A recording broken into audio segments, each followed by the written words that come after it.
Welcome back, or welcome to the As Above, So Below podcast. My name is Gunnar. My co-host is Andrew. We want to say thank you for listening. This is a new year for us, 2022. This is our first episode going into this new year. And what is more fitting than talking about self-responsibility and how to address conflict and resolution? I personally, at the moment, this is exactly what we should be talking about, Andrew. So with that in mind, our episode today is conflict and resolution. Andrew, first off, how are you? And well, can you dish out what conflict and resolution is to you?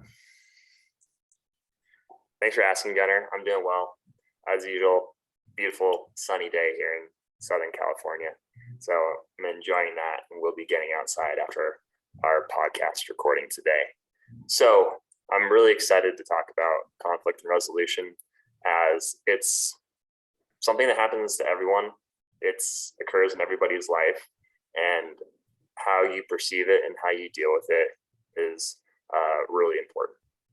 So to start off by defining conflict and resolution, I would define conflict is when there's an imbalance or disharmony, and there can be opposing perspectives. I think of it in terms of polarities, and when you have polarity on one side and the opposing polarity on the other side, when they're at their oppositions to each other, there can be conflict. So that's usually an imbalance or a disharmony. That's how I perceive it.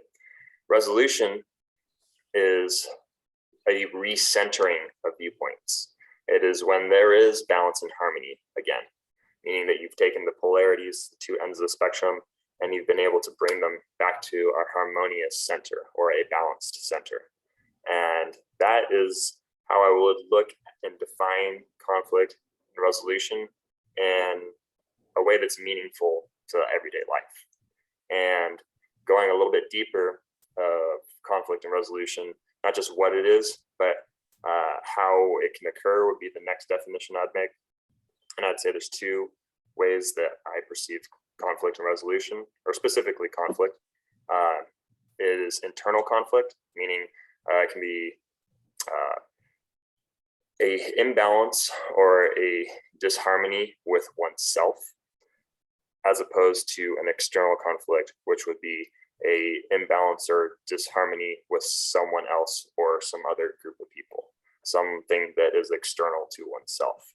So those are the boundaries that I like to set as far as defining conflict and resolution and how they can occur. Anything that you'd like to elaborate on that there, Gunnar? First off, I appreciate the definition of conflict being an imbalance or disharmony. And then you also mentioned an opposition or an opposing force, let's say. And to start this off, I personally find conflict to be valuable. And that's a framing that we can use through our language. So as we get into this concept of what is conflict, what's resolution, how do we deal with it? As human beings, we're most often irrational. However, our language that we use, and we've touched on this in other episodes, our language is what puts us into conflict, and our language can get us out of conflict. So when I think of that, I specifically think about conflict language being soft talk. All right, we talk ourselves out of things or out of making a decision in the moment, and that can leave things to fester, that can leave things to grow unexpectedly, way more than we would ever want. So what is soft talk? I'm gonna throw this to you in a second. However, I believe soft talk, as we get into it, is a mechanism for delaying or neglecting the conflict in front of you. So couple key terms with soft talk here. Maybe I'll do that. Maybe I want to eat dinner. Probably. It'll probably be nice out tomorrow. I'll probably get her a gift. I might be there. I might be there on time. Kind of, or kinda, if you're me, kinda. I think that's a little more Midwestern. You can tell me if I'm wrong, but kinda. Do you like that flavor? Kinda. Do you like that person? Kinda. Oh, that sounds wrong. That sounds like there's something that you don't like. So soft talk is one example of conflict language. Andrew, I'm curious, what soft talk phrases do you find get you into conflict more often than not? What are those soft talk phrases? I noticed with myself, soft talk occurs a lot. And in listening back to past podcast episodes, I've noticed it come out, and it's something I'm working on, which is a big reason why we do these podcasts, and it's part of my communication practice. The soft talk I noticed myself using and correcting most often, or when I notice it come up, is the maybes and the probablys. It's when I have some type of like internal conflict around in myself, in my mind, about this specific thing I'm talking about, and I'm unsure, or I'm lacking clarity around what it is that I'm trying to communicate. And the soft talk, it like muddles what you're saying. It really takes away the whatever you're trying to emphasize, when you're communicating with someone. And when you can communicate with clarity and some level of decisiveness, it really allows you to be more straight to the point, communicate your feelings, your thoughts much more clearly, and create a better level of understanding with the other individual. Because at the end of the day, when at least when I'm communicating with people, it's coming from a place where I want them to try and understand where I'm coming from. So that's how I notice soft talk coming up in my life, and how I'm working on managing it.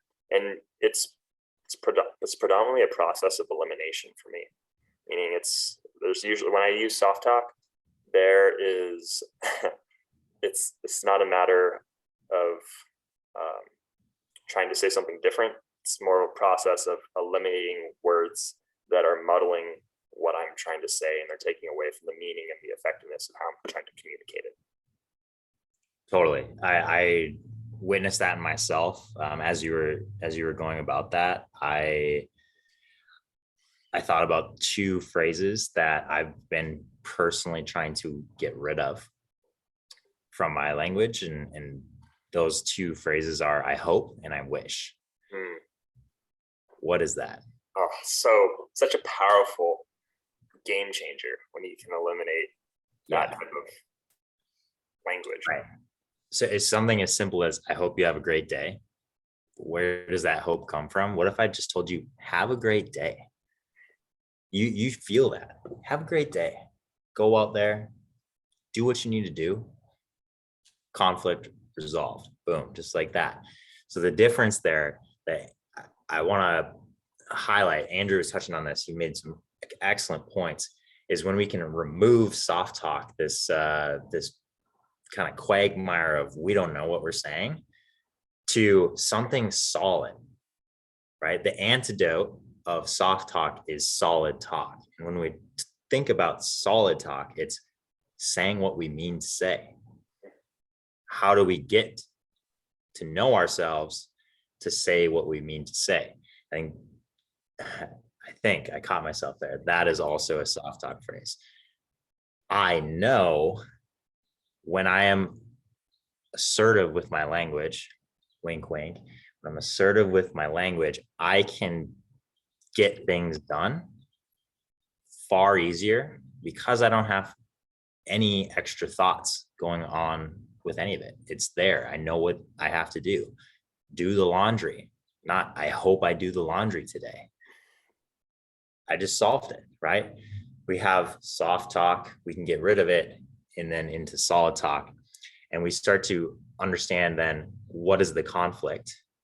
because we're saying it explicitly what it is. So to think about this, I have a little story, and this came from one of my client interactions this week. I haven't shared this with Andrew yet, so I hope he enjoys as much as all of you enjoy this. My client has a young son. Let's say he's 4. I'm sorry if I'm forgetting your age, Colin. Colin's 4, comes up to his dad, tugs on his shirt and goes, "Hey, Dad, can we go get ice cream?" Dad's response, "I don't know, maybe, check back later." I don't know. First problem, maybe, check back later. That conflict has only grown because we kicked the metaphorical can one more step down the road. And then the next time it comes up, it's a paint can and we're going to break our foot. Right? When we use soft talk, we get in our own way because the problem will become bigger. Here's what I suggested to solve this problem. Shirt gets tugged. "Dad, I want to go get ice cream." Take a breath. Let's finish dinner and see if you're still hungry. 1, time bound. Like when we set goals, we want to set time bound piece to it, and we're solid. There is a definitive task that needs to be taken care of to solve this problem. I'm not just kicking it down the road, I'm giving it context. And I took a breath to give myself space. So now when that question comes up after dinner, I can then respond, "Are you still hungry?" Maybe not. Maybe you are. We can move with more context. We can move with more information. And that's going to solve conflict because we're no longer in balance with our language. We are resolute. We're finding resolution because we're consistent with our understanding of time. What do we need to get done to get to this next piece? This is one example of infinite examples of how conflict language can be really destructive because we don't face the music per se, and we break our foot on the full paint can because we kicked it down the road and didn't think it would come back. So I'm going to throw this to you, Andrew. What are some examples of delaying or neglecting an issue that has come back and got bigger for you?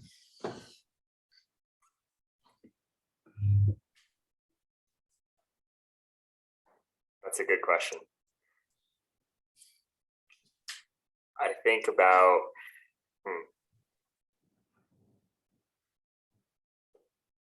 a lot of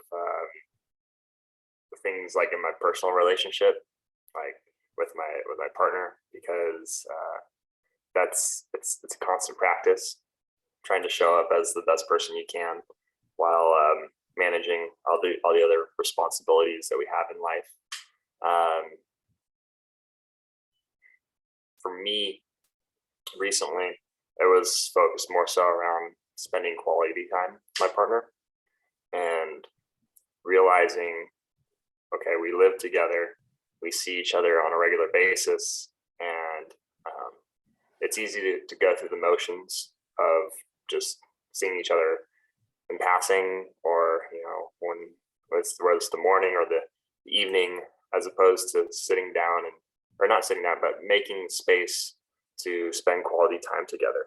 And I became unaware of that, and I was unintentional around making that space.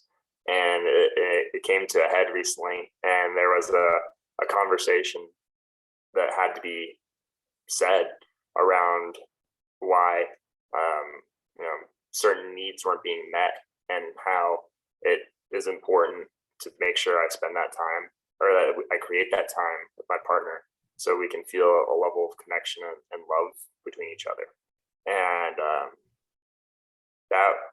and since then, I've for sure continued, or for sure made that a priority. And like in my calendar and everything that I talk about, that I use to create structure in my life. And I'm that's the most recent example that I can think of without going into too much detail into it, just to keep things a little bit more personal. Although it was a good learning experience for me, because it came back to things that we've talked about before in the past, as far as setting boundaries, knowing when to say yes and knowing when to say no to things. I love the idea of looking at the world of abundance and opportunity. And when you see the world like that, it's very easy to want to say yes to a lot of things. And setting boundaries and result in taking time to reflect and know what it is that I want and how I want to create that with my partner allows me to then okay, these are the boundaries I need to work within. Yes, there's this opportunity, that opportunity, this and that, but right now those fall outside the boundaries that I've created for myself and how I get to show up in my everyday life. And if I say yes too much, then there's going to be the causation, or the result of that is that something's going to be taken away from that is one of my priorities. So that was the most recent example for me, and that experience of conflict. And I'll be honest, I was unaware, and I think that unawareness around that is part. Well, that unawareness for sure is part of what resulted in the conflict. Although when I was in this process of trying to understand and trying to know what needs were not being met, I really was putting my listening cap on, and I was trying to ask questions and trying to understand like how I can help these needs to be met. And when that happened, sometimes there's tendencies in me. There is tendencies in me to want to defend myself or say, I've been really busy. I've been blah, blah, blah. Like, I'm not really busy. My schedule is just full, and I make time for my schedule, and I'm in charge of that. And so that is an initial reaction sometimes in those situations. But I remind myself to slow down, all right, understand, ask questions, come from a place where I can empathize and understand. And that allows me to then change course and act differently in a way that's productive for all parties and really resolve the issue. And I imagine if I came from a place of wanting to be right in that conversation, as opposed to wanting to understand, that conflict may have resolved in a way that wouldn't be beneficial for both parties involved. So that's just an example of most recent conflict and how I navigated it. What I'm getting from this story is very universal. I believe any relationship, there will be a time where something is neglected or, let's say, put off to the side. And I appreciate you mentioning just being unaware of it, right? Like the world is abundant. We're getting all these things done. How do we detach from that moment, take a step back, and in that practice, oh, there is a conflict here, right? For your partner to bring it up and make mention of it is the first step, right? It sparked your awareness to come back to, oh, right, this is out of alignment to what my values are. And that's something you told me personally was I need to realign to my values, and spending time with my partner and making them feel valued should be number one. Well, for me, I'll speak for myself. That's number one. And the way I can build resolution to that is to keep those values in front of mind. Right. So now that it like hit you, right, you kick that paint can, you're like, I want this. There's pain there because you value it so much that you're willing to then work to resolve that situation and continue to better yourself. And that's the essence of why we're doing this show, is self-responsibility, is understanding what I say yes and what I say no to, so I can align myself in the best way possible. Right? Our responsibilities always go to what we say yes to and what we say no to, simplifying it that way. I'm curious, what, if you don't mind going into this more, when you were told that you're out of alignment and that there should be more time spent with your partner, how did that initial moment feel? Because I want to preface this, that is a projection from someone else, and then it's our choice to receive that projection as our own conflict. Because you're in a relationship, it's a shared conflict. That's unique. How did that initial response to this projection, something I'm putting out into the world, feel for you?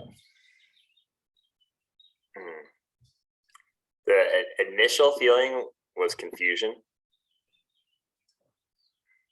because I had thought that I had been making that space in that time, although it wasn't quality time, like I mentioned. It was more of what would be considered passing time with each other, as opposed to spending time with each other. And I imagine that's a good distinction right there,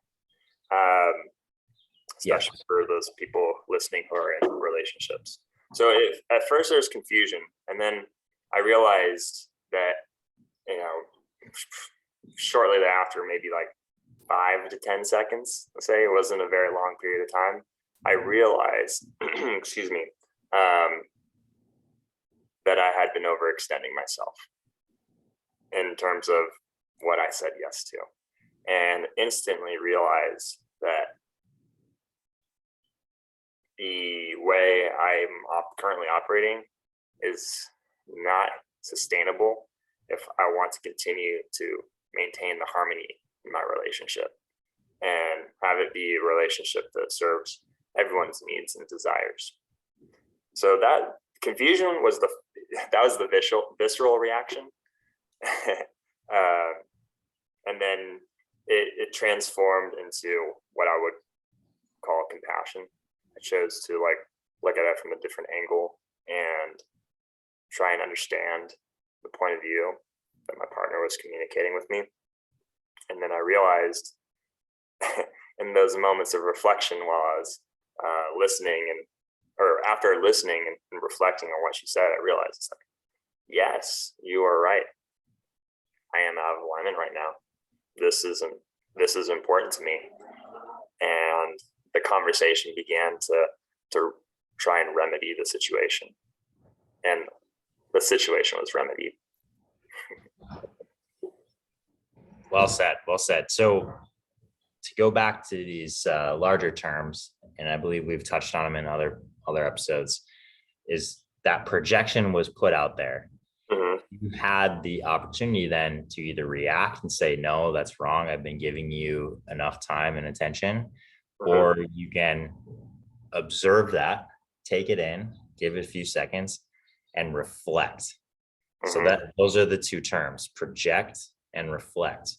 If I'm taking someone else's projection and reacting immediately, that can lead to greater conflict because there's no understanding. You didn't give yourself time to be aware and understand what was going on. At that moment, I, again, applauding you. We're all in this together. We're all human. We have the ability there to observe things coming at us by practicing the ability to detach, right? That initial feeling of confusion was all this new information doesn't align with what I was living. right? The confusion is there's disharmony, to use that word again. Confusion, conflict, I think they fall in the same line. With that, your time to reflect, there was a external conflict because it was between you and your partner. It then became an internal conflict, which is part of your definitions at the beginning. Is there's two types of conflict, right? There's the internal, which is within the self, and then there's the external conflict, which is outside of oneself, most likely between two parties or more, right? So you took that external conflict, it was given to you, and then you reflected, and it became an internal conflict, which allowed you to make decisions quickly on how you were going to align yourself once again back to your values, back to your partner, back to yourself, right? So I want to transition here. We have our projections, we have our reflections. Those two tools and understanding of what the conflict is gives us the opportunity to choose to resolve it, choose to take time, choose to step away, whatever it may be. A key piece in here is timeliness, right? Reaction and response are two different things solely based on the time between the two. A reaction is immediate, oftentimes highly emotional. And as I said earlier, and I'm one of them, we're all irrational beings until we give ourselves time to reflect. So in that, we give ourselves time and we can respond and then build towards resolution, if that's what we want. Sometimes there doesn't need to be a resolution, and we can get past things by saying, whatever was thrown at me here, now we're talking metaphorical, whatever was just thrown at me has nothing to do with me.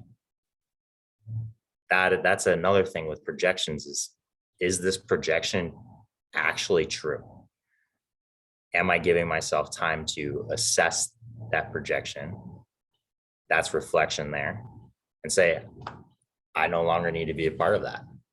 And I don't want to I don't want to lump that with working on time and awareness with your partner, but this could be anything. Like, you could get yelled at in the street and you could react, and that could lead to physical confrontation. Let's say I'm going to steal Andrew's story here. I'm out surfing, which I personally have never done.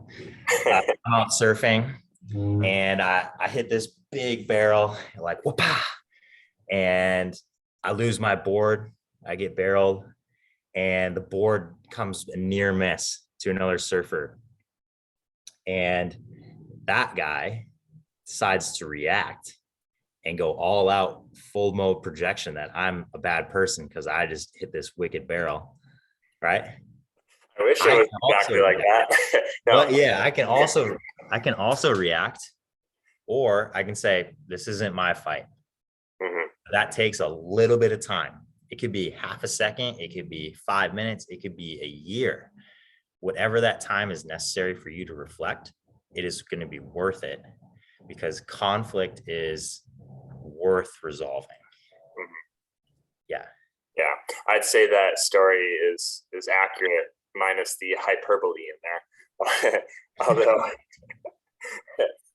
yeah, exactly. It's understanding who you're communicating with in that experience of conflict.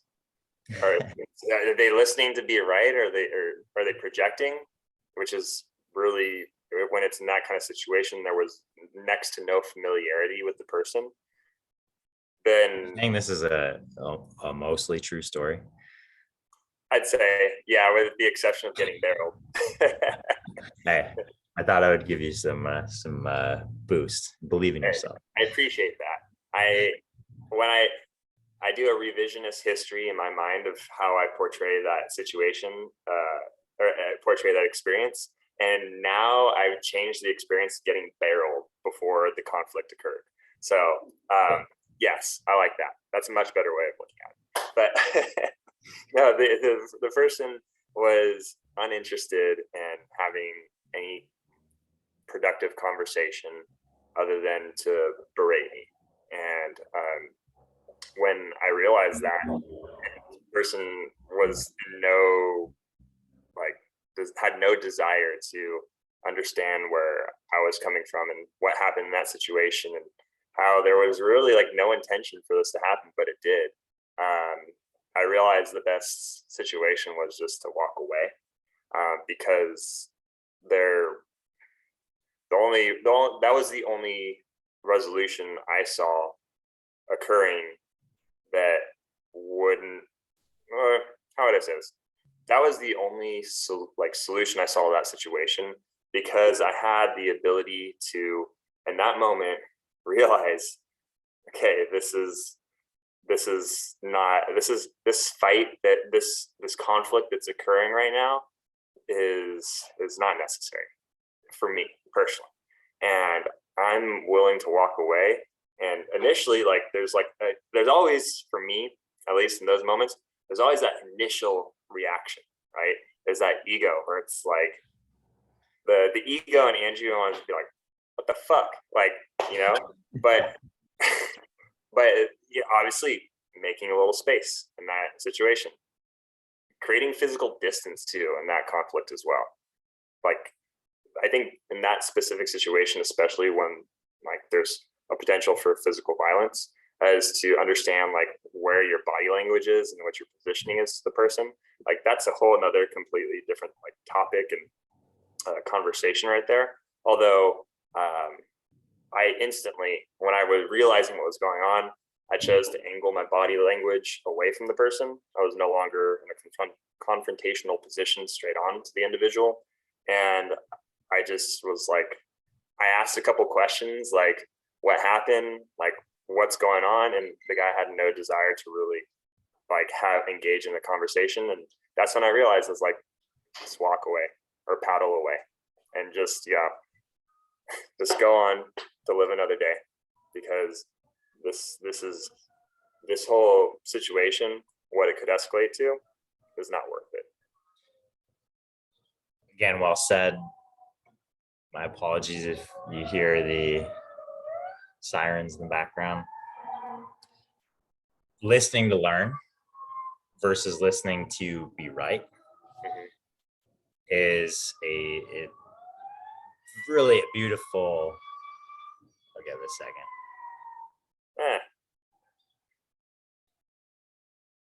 Listening to learn and listening to be right are two different things, but they're really beautiful underlying truth that we can all come back to, right? If I want to be heard, I better be listening to learn what the other person is saying. There are times when conflict comes up and you are you're being berated. I think that's a fitting word, is when we're berated by something, that person, that external conflict coming at us most likely just wants to be heard. They actually don't want a response when they're berating you. However, our ability to listen and say, oh, wow, there's a lot of information here that I was unaware of. Let me take this in and then make that decision. Turn your body, avoid the physical confrontation, avoid anything that's going to go. And that's going to allow the conflict to resolve itself far quicker than anything else. So that's a beautiful understanding from that story of you listen to learn what was happening. You ask questions to hopefully get a response that was going to quell anything that was going to happen. And then you had the time in that space and time to make a decision to go away. And you still had an epic surf day, got a couple more barrels, and actually I did. I'm curious, Gunnar. Are there any stories that you have around conflict as well? I felt like I've shared a couple myself. about some experiences in my life and how I worked through those. I mean, personally, both of my experiences were external conflicts with other people, and working on navigating those is like we talk about, takes effort and awareness. I'm curious if you have any other examples, or maybe if there's like some like stories around like internal conflict and how you manage that, and maybe there's some practices that you use for yourself to manage that, or even external conflict as well. Anything for you that's relatable? I'll lead with a funny story. So I played college hockey, and my first year of college hockey, I was 18 years old. I was the only true freshman on my team, and one of very, very few in the entire league that I was playing in. And that means I was often facing off or lining up against some burly 25-year-olds who, just eked it out for a few years in some junior leagues. If you're not familiar with that, if you're probably from California or Tennessee for that fact, junior hockey is kind of just soft talk. Junior hockey is a place where you go to build a career or continue playing hockey as long as possible. And what happens when someone plays junior hockey a lot of times is they don't like 18-year-olds that are doing the same job that they're doing at 25. That is a conflict within someone else. This is not my conflict. However, where the story goes, we're playing St. Scholastica, which is a school in Duluth, Minnesota. And I knew most of these guys were 7 years older than me. And one guy comes up next to me, face off, and goes, "I'll fight your whole family."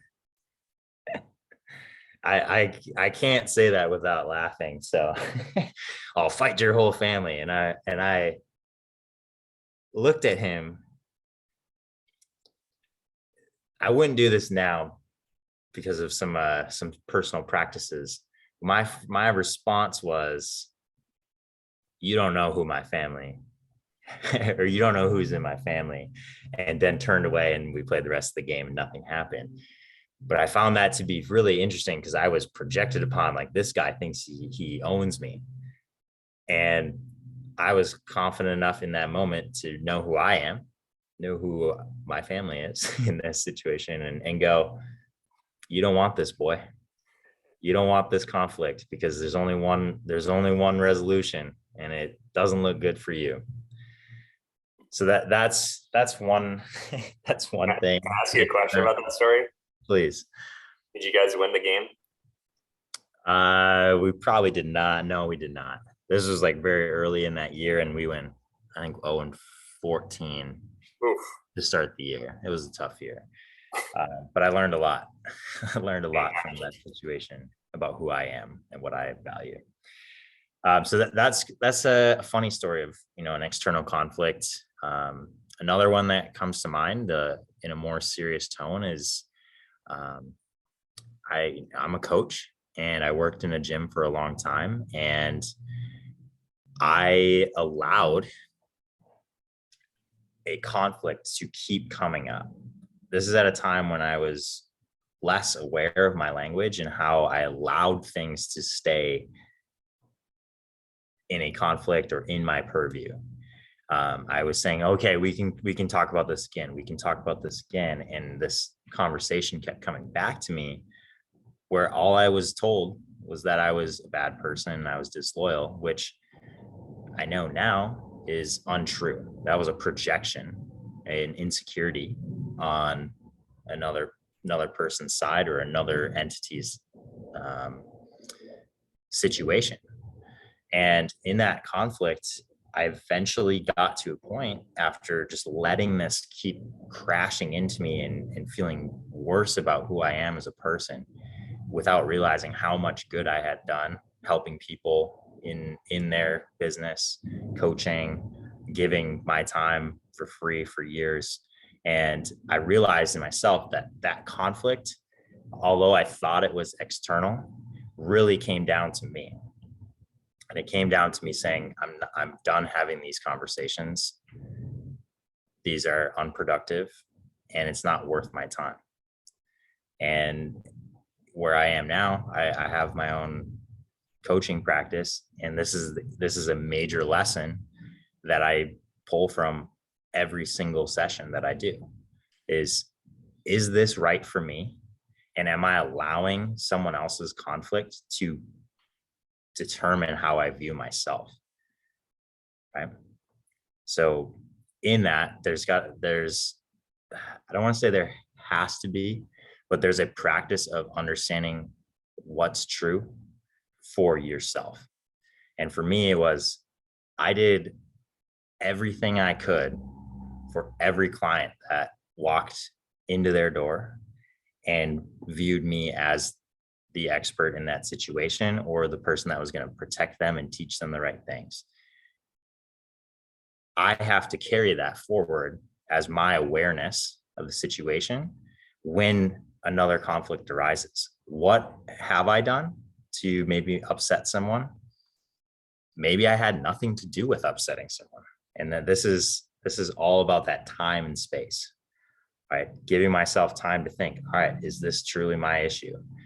Is this enough space where maybe I need to leave the room? Maybe I need to give myself permission to leave the company. Right? This is massive things that we can practice on a regular basis of understanding, all right, who do I want to be? How do I talk to myself? How do I talk about myself? How do I show up in all situations? I love this quote. The way you do anything is the way you do everything. And when there's conflict coming at you, telling you that you're doing something wrong, you can always reflect back on what you've said and what you've done and own that, right? Whatever you said in the past, own it.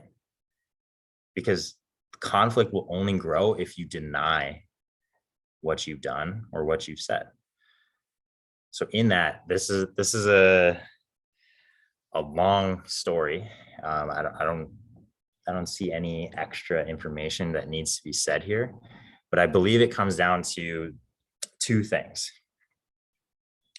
compassion and assertiveness. In our pre-recording meeting, compassion and assertiveness is king shit or queen shit, right? Things that kings and queens do because they know their boundaries and they know who they are, right? Definitely. So we've touched on a lot of this to this point, but now we want to explicitly tell you what are the two things that make someone a king, make someone a queen of their own world, right? We want to own our stuff. So absolutely. What does that mean? What does compassion mean? So Andrew, take it away, man. Yeah. Well, a book that I've been reading recently, it really beautifully described compassion and assertiveness. It's in my hands right now. I'm going to share a passage from it. It's called The Buddha's Brain. And this is a beautiful book that creates this beautiful symphony between the mechanistic left brain way of of looking at mindfulness and just get like Buddhist type practice, but then blends it with this creative right brain spiritual way of looking at things, and describes things very beautifully in terms of how these mindfulness and awareness practices, how it affects our body physiologically, and it impacts our nervous system, specifically our brain, and how that changes the chemicals in our brain and how certain areas fire within our brain. I digress. So the part that I'm going to share from the book talks about compassion and assertiveness. And this little section is a summary of one of the areas that I read on the topic. Compassion is concern for the suffering of beings, including yourself. Assertion is expressing your truth and pursuing your aims within any type of relationship. These two work together. Compassion infuses warmth and caring into your assertiveness. Assertiveness helps you stick up for yourself and others, and to feel confident that you can still get your needs met even while being compassionate. I wanted to share that excerpt from that book because I felt that it was important to perceive assertiveness and compassion and in the way that they describe it, because I imagine people hear the word assertiveness and they conflate it with dominance.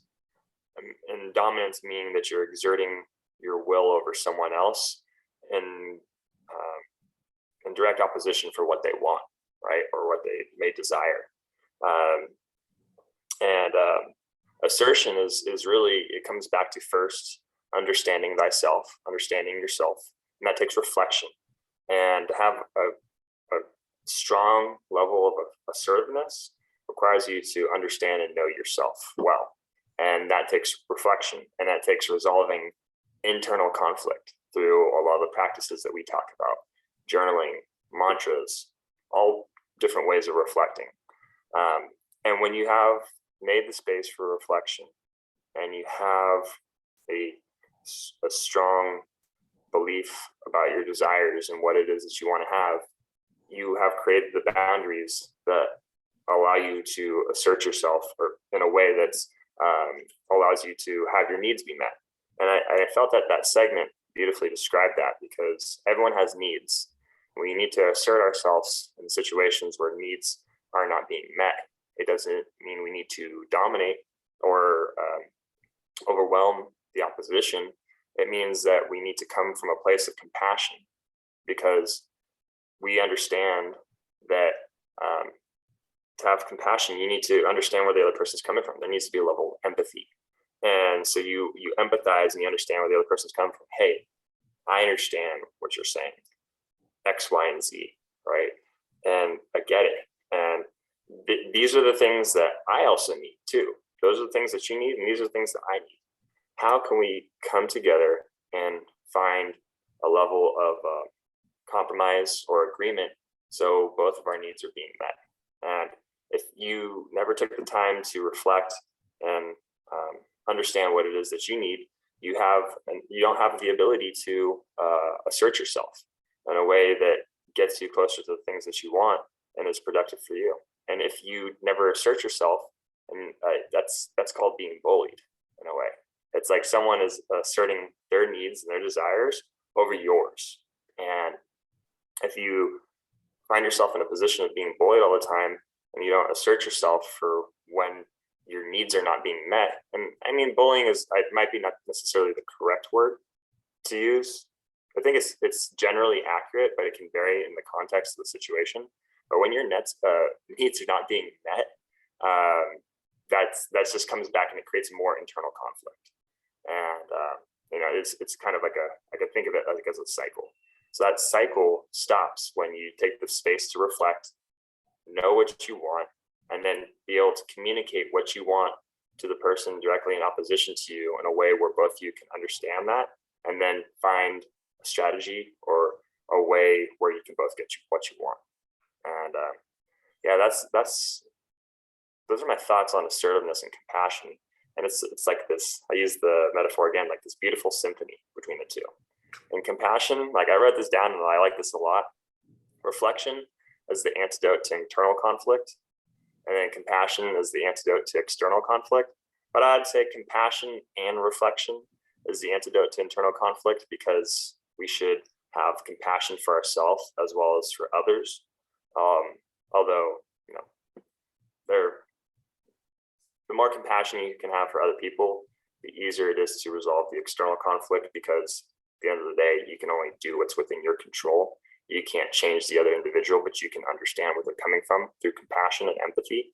And then at the same time, when we reflect and we make the space to better understand ourselves and know what we want and have compassion for ourselves, because we are imperfect beings, it allows us to assert ourselves in a way that allows us to have the conversation with others to both make sure we can resolve conflict and both have our needs be met. Holy smokes. That was great. Thank you. That was really good. I don't want to add anything to that out of compassion, because I love that. What I wrote down there out of all those things to simplify it and things we can come back to is compassion and reflection are the tools that allow us to desire to love. Let me say that again. Desire to love. This is not desire to be loved. Desire to love and understand. That's compassion and reflection. All right. If we love ourselves, easier said than done. It takes work. If we can love ourselves, we have the desire to love ourselves, we can love others better, more. All of those are true. When we have the desire to understand ourselves, good. We can also then have the desire to understand others even better, and that's compassion. Assertiveness, confidence in that compassion, confidence in your decision making, confidence in the words you've said in the past, owning that, confidence in the words you're going to use next. All of that's important. And Andrew just said it so beautifully there. It's important for someone who's going to be a king or a queen to have compassion and assertiveness first, to stand up for yourself, to stand in with yourself, stand in with your best self. Then you can stand up for others and protect them if they are needing it, if they're needing that. Right? But it's that compassion, understanding, and love that allows us to make those decisions and assert ourselves appropriately. Yeah. Well said. Same to you. As we go into this, right, our intention with this conversation today was understanding conflict and understanding resolution. We've touched on a few things that I believe are really important. One being language, conflict language. We talked about soft talk getting in the way of what we actually want and what we deserve. We want to use strong talk. We want to be giving ourselves enough time to say, this is what I want. This is what I need. Being explicit in those terms, even if it's journaling, you are telling yourself what you want and what you need, who you are. Choose what you want. There is so much value in that, because when we start to know ourselves, we can get into understanding projections. Is this for me to take? Is this for me to respond to?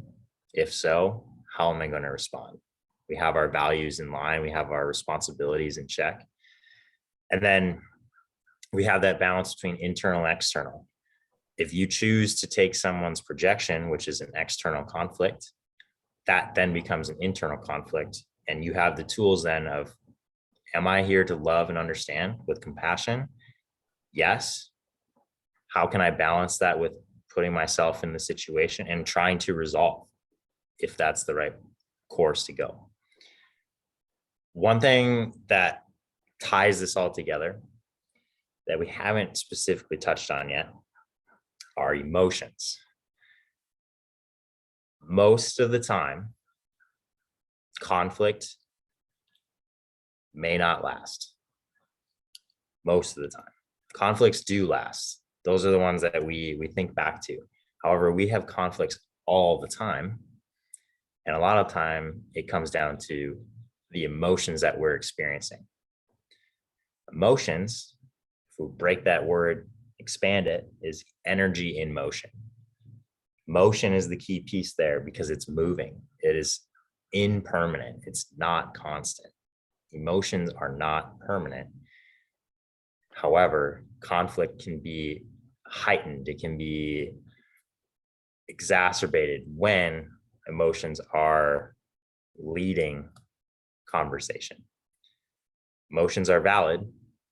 Anything you feel is valid. And they are not permanent.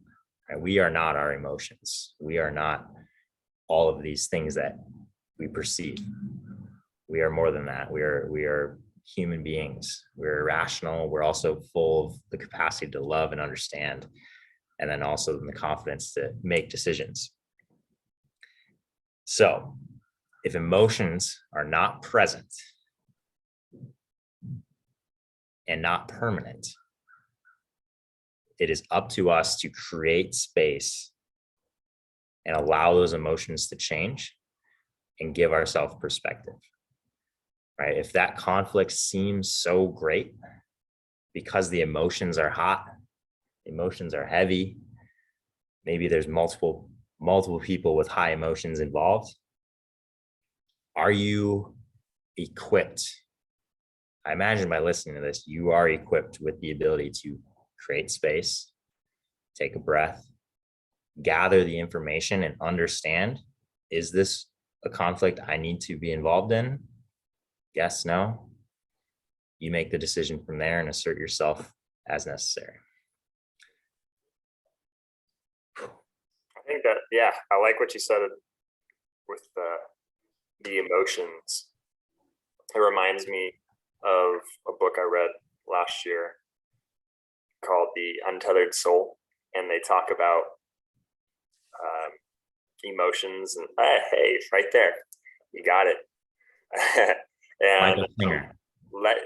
What's that? By Michael Singer, if you're looking for. Michael Singer.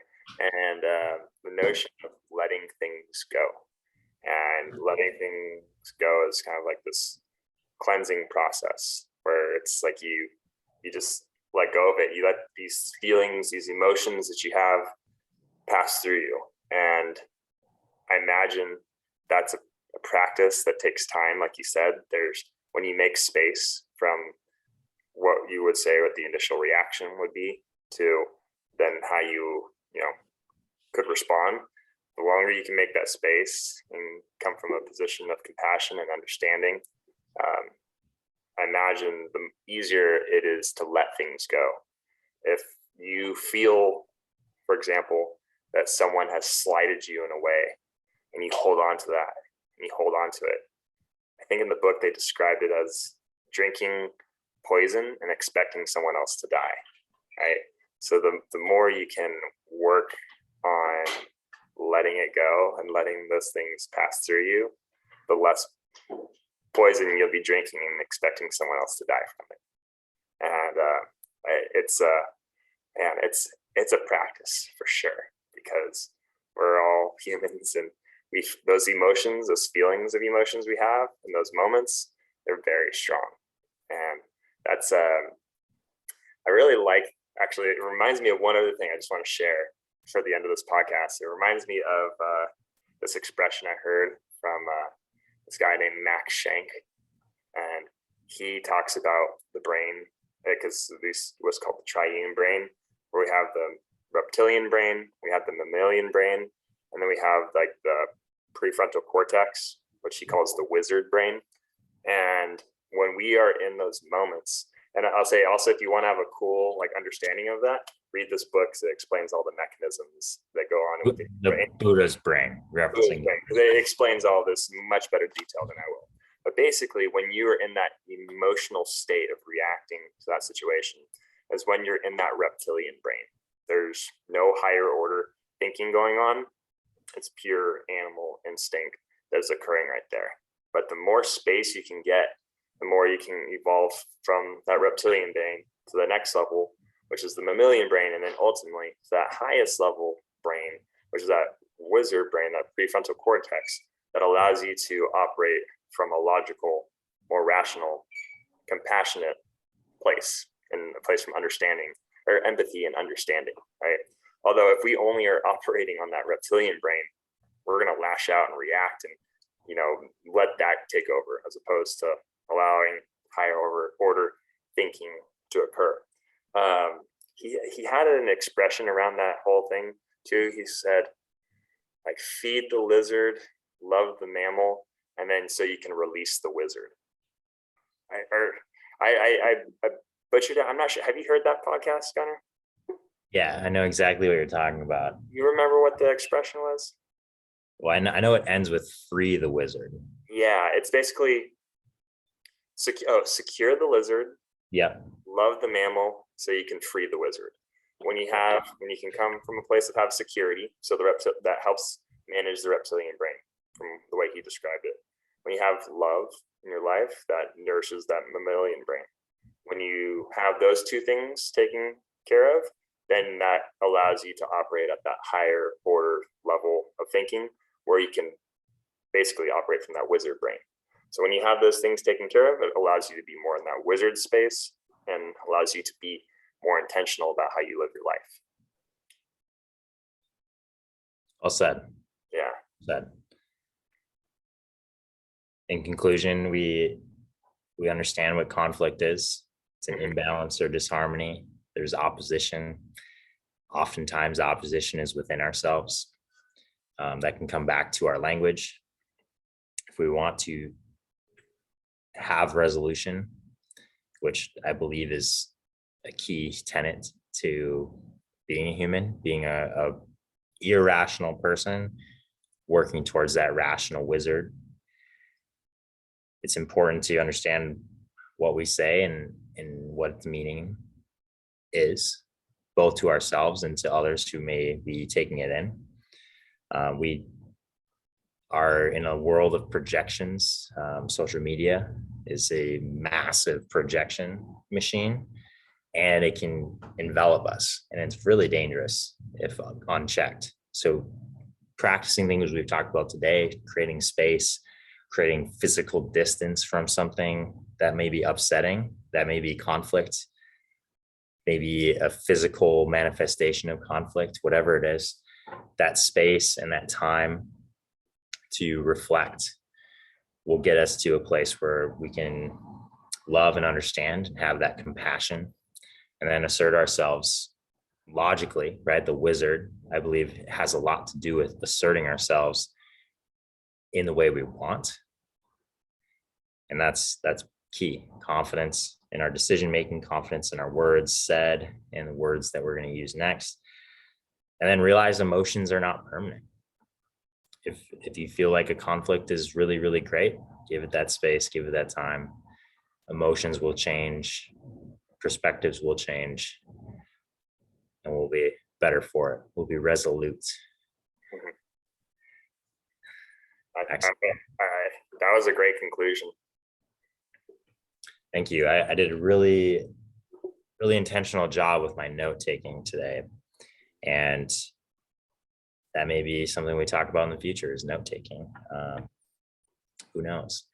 With that, Andrew, where can people find you? You can find me at Swasey_fitness for my personal Instagram page. You can also find me at swaseyfitness.personaltraining for my business page. Excellent. Yeah, if you're in that San Diego area, hit him up. Andrew's the guy. Have the conversation. Start with the conversation. If you're looking to follow me or get in contact with me, my two Instagrams are at Gunnar Regan, one word. Remember, Gunnar is with an A, Gunnnar. And then at Animus Coach, Animus Coach. Send me a message on there if you heard this. We'd love all of your feedback, and we love all of you. Share this if it resonated with you, and we will talk to you next time on As Above, So Below podcast. Thank you. Peace.